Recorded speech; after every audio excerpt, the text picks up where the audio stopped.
Hi friends, இதுக்கான video அப்படின்னு பார்த்தீங்கன்னா, பசங்களுக்கான வீடியோ இது. என்ன அப்படின்னா, அந்த கல்யாணம் ஆகாத பசங்க இருக்காங்களா அவங்களுக்கான வீடியோ. ஓகேங்களா? நிறைய பேருக்கு பார்த்தீங்களா, இப்போ பொண்ணே கிடைக்கிறதில்ல. பொண்ணே இல்லையா என்னன்னு டவுட்டாக இருக்குது. எல்லாம் பையன் பையன் வேணும் பையன் வேணும்னு பையன் பெற்றுக்கிறதுனால இப்போ பொண்ணு இல்லாமல் போயிடுச்சோ என்னமோன்னு எனக்கு தெரில. நம்ம அதை பற்றி பேச போகிறதில்ல. வேறு ஒரு டாபிக் தான் இது. என்ன அப்படின்னா, கல்யாணம் ஆகாத பசங்களை பற்றி தான் இப்போதைக்கு நம்ம பேச போகிறோம். என்ன அவங்களோட வழியை பற்றி எனக்கு தெரிஞ்ச விஷயத்த நான் ஷேர் பண்ண போகிறேன். ஓகேங்களா? என்ன அப்படின்னா, கல்யாணம் ஆகாத ஒரு பையன் இருக்கிறான் அப்படின்னா அது அவனோட ஆசையா? யோசிச்சு பாருங்கள். அவனோட சூழ்நிலை. ஓகேவா? அதை ஃபஸ்ட்டு நீங்கள் புரிஞ்சுக்கோங்க. அதுவும் இந்த பெரியவங்க தான் மோஸ்ட்லி இந்த தப்பை பண்ணுறீங்க.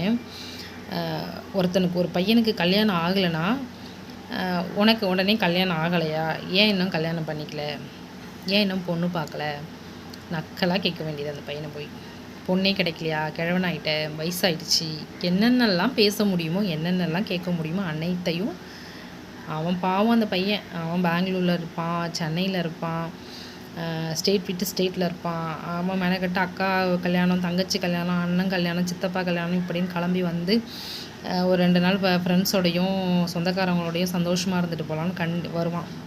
அவனை பார்த்து இந்த கேள்வி கேட்க வேண்டியது. அவன் பார்த்திங்கன்னா, ஏன்டா அந்த கல்யாணத்துக்கு நம்ம வந்தோம் அப்படிங்கிற மாதிரி நினச்சிட்டு திரும்ப போகும்போது போயிட்டுருப்பான். அவன் பாவம் அங்கேருந்து வரும்போது 1000 2000 செலவு பண்ணிக்கிட்டு, பஸ்ஸு டிக்கெட்டு, சாப்பாடு செலவு, போகும்போது பஸ்ஸு டிக்கெட்டு செலவு, பத்தாததுக்கு லீவு, ஆஃபீஸில் திட்டு வாங்குறது, இத்தனையும் பண்ணிவிட்டு வந்து அவன் மனசை கஷ்டப்படுத்தி தான் போயிட்டுருப்பான். அவங்களுக்கு கொடுக்குற பரிசு பார்த்திங்கன்னா இப்படி இருக்குது. சரி, ஓகே, அதை தான் முடிக்கிறோம். அந்த பையன் எதுக்காக கல்யாணம் பண்ணலைங்கிறத நீங்கள் என்னைக்காவது யோசிச்சுருக்கீங்களா? அந்த பெரியவங்களாம் கேட்குறீங்களே, ஏன்ப்பா கல்யாணம் பண்ணல அப்படின்னு கேட்குறீங்க. அது எதுக்காக அந்த பையன் பண்ணலை அப்படின்னு யோசிச்சுருக்கீங்களா?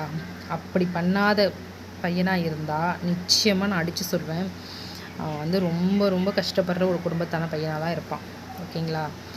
அவன் வந்து அந்த அடி மட்டத்துலேருந்து நடுத்தரங்கிற ஒரு வாழ்க்கைக்கு வர்றதுக்கே ரொம்ப கஷ்டப்பட்டு முட்டி முட்டி முட்டி முட்டி அவன் வந்து அந்த இடத்துக்கு வர்றதுக்கு கஷ்டப்பட்டு ஒரு இடத்துல நின்னதுக்கப்புறம் நம்ம கல்யாணம் பண்ணணுன்ற ஒரு குறிக்கோளுக்காக தான் அந்த மாதிரி பண்ணிகிட்ருப்பான்.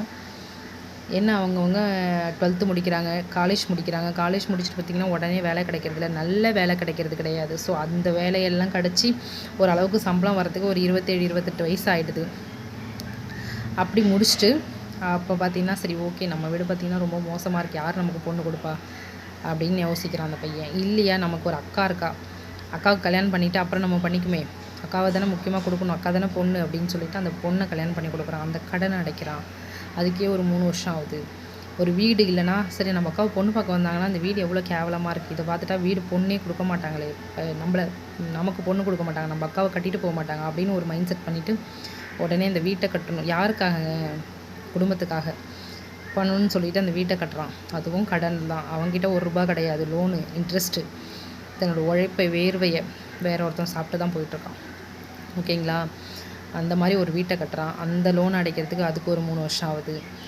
இந்த மாதிரி குடும்பத்துக்காக கொஞ்சமாக அவனோட ஒவ்வொரு விஷயத்தையும் சாக்ரிஃபைஸ் பண்ணி அவனோட வயசு பார்த்திங்கன்னா 35 ஆகுது, 36 ஆகுதுன்னு, ஏன் சொல்லணும்னா 40 வயசு கூட ஆகுது. இப்படி வாங்கினதுக்கப்புறம் பார்த்திங்கன்னா ஒரு கட்டத்துக்கு அப்புறம் அவனுக்கு கல்யாணங்கிறதே வெறுத்து போயிடும் போல இருக்குது. இப்படி கேட்குறீங்களே, இந்த கல்யாணத்துக்கு வரப்பெல்லாம் கல்யாணம் பண்ணலையாப்பா அப்படின்னு கேட்குறீங்களே, அப்போ நீங்களே ஒரு பொண்ணு பார்க்கலாம்ல, பொண்ணு பார்த்து நீங்களே கல்யாணம் பண்ணி வச்சிடலாம்ல, சொல்லுங்கள். அது மாதிரி கஷ்டப்படுத்தாதீங்க. இதை வந்து உங்களை கஷ்டப்படுத்தணுன்றது என்னோடய குறிக்கோள் கிடையாது.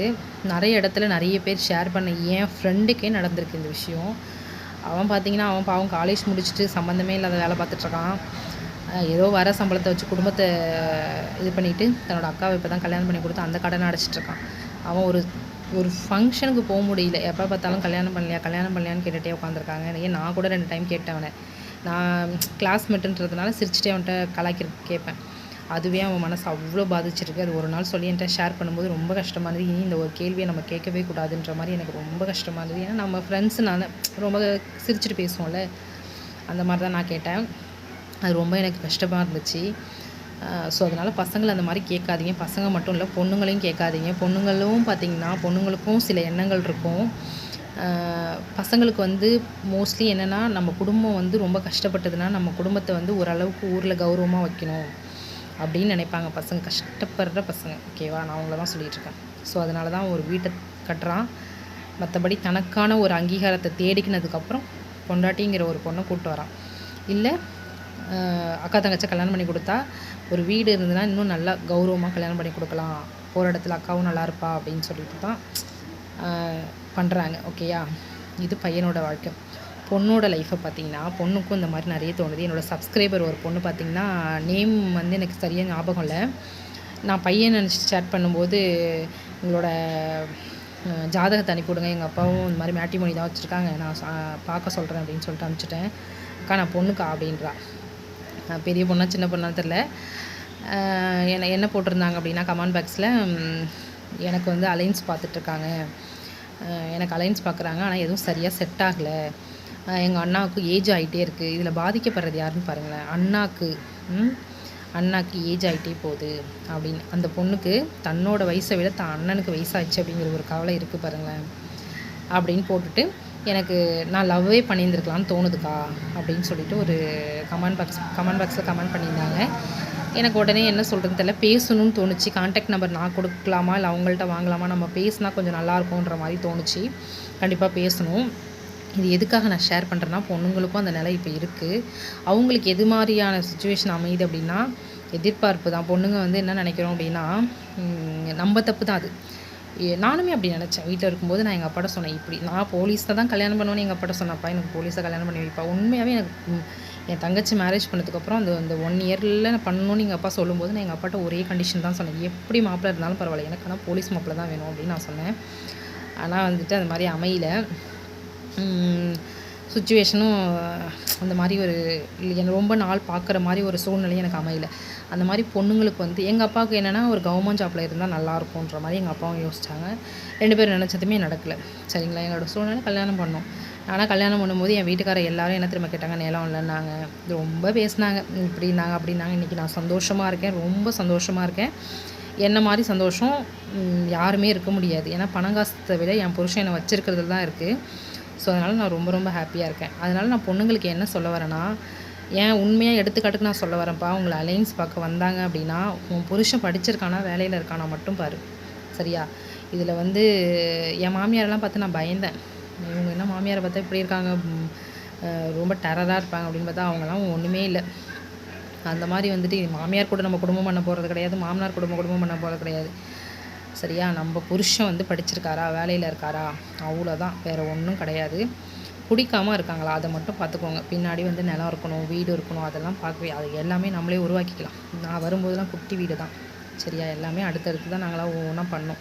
இன்னும் ஒரு விஷயம் மட்டும் நான் நினச்சிட்ருக்கேன், அது மட்டும் நடந்துச்சுன்னா அதுவே எனக்கு சந்தோஷம், போதும், எனக்கு இந்த வாழ்க்கை போதும் அப்படிங்கிற மாதிரி நான் இருப்பேன்.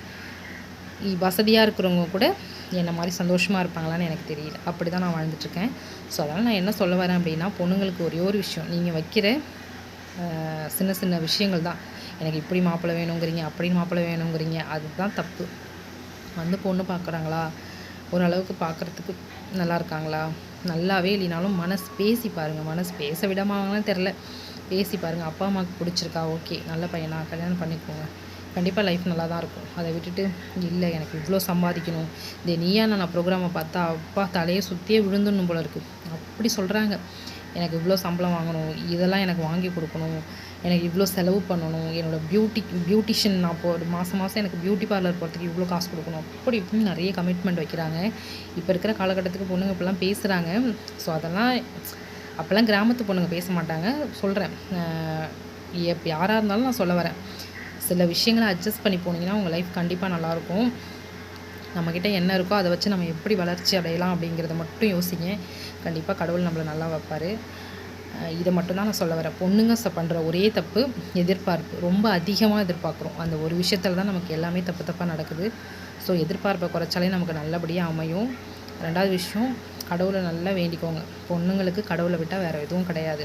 நம்மளோட இது என்ன, நம்மளை வந்து பொண்ணுங்களை வந்து மோஸ்ட்லி என்ன பண்ணுவாங்கன்னா நம்மளை வெளியில் துரத்தி விட தான் பார்ப்பாங்க. கல்யாணம் பண்ணிட்டு போய் நீ உங்கள் குடும்பத்தோடு இரு, அதுதான் உன்னோட குடும்பங்கிற மாதிரி தான் யோசிப்பாங்க. ஸோ நம்ம ஓரளவுக்கு நமக்கு தெரியும், பார்த்தாலே தெரியும் இவங்க நல்லது, ஓகே நமக்கு சூட்டபுள் அப்படின்னு தெரிஞ்சிட்டாலே டக்குன்னு கல்யாணத்தை பண்ணிடுங்க. நான்லாம் அழுதேன்.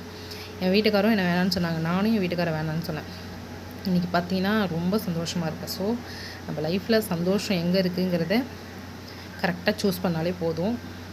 உங்களுக்கு நல்லபடியாக இருக்கும். ஸோ பொண்ணுங்களோட லைஃப்பும் பசங்களோட லைஃப்பும் இதனால தான் கஷ்டப்படுதுன்னு நான் நினைக்கிறேன். உங்கள் யாருக்காவது ஏதாவது தெரிஞ்சுது அப்படின்னா கண்டிப்பாக கமெண்ட் பாக்ஸில் கமெண்ட் பண்ணுங்கள் மறக்காமல். ஓகே ஃப்ரெண்ட்ஸ், பாய். நெக்ஸ்ட் வீடியோவில் பார்க்கலாம். Bye, tata. அப்புறம் இன்னொரு விஷயம், அந்த பொண்ணு மெசேஜ் போட்டிருந்தால கண்டிப்பாக அந்த பொண்ணுக்காக நம்ம ப்ரேயர் பண்ணிக்கலாம். சீக்கிரமாக அந்த பொண்ணுக்கு வந்து நல்லபடியாக வர நம்ம இன்னொன்று வேண்டிக்கலாம். ஓகேவா? ரொம்ப கஷ்டமாக இருந்தது. இன்னொன்று வந்து அந்த பொண்ணுக்காக நான் ஒரு கோவிலுக்கு போய் அந்த பொண்ணுக்காக ஸ்பெஷலாக ஒரு பண்ணலான் இருக்கேன். அந்த கோயிலுக்கு போனால் மேரேஜ் நடக்கும். அந்த பொண்ணோட சின்ன சின்ன டீட்டெயில் மட்டும் கேட்டு நான் அந்த பொண்ணுக்காக பண்ணலான்ட்டு இருக்கேன். ஸோ நீங்களும் சப்போர்ட் பண்ணுங்கள், அந்த பொண்ணுக்காக வேண்டிக்கோங்க. ஓகே, பாய், டாட்டா.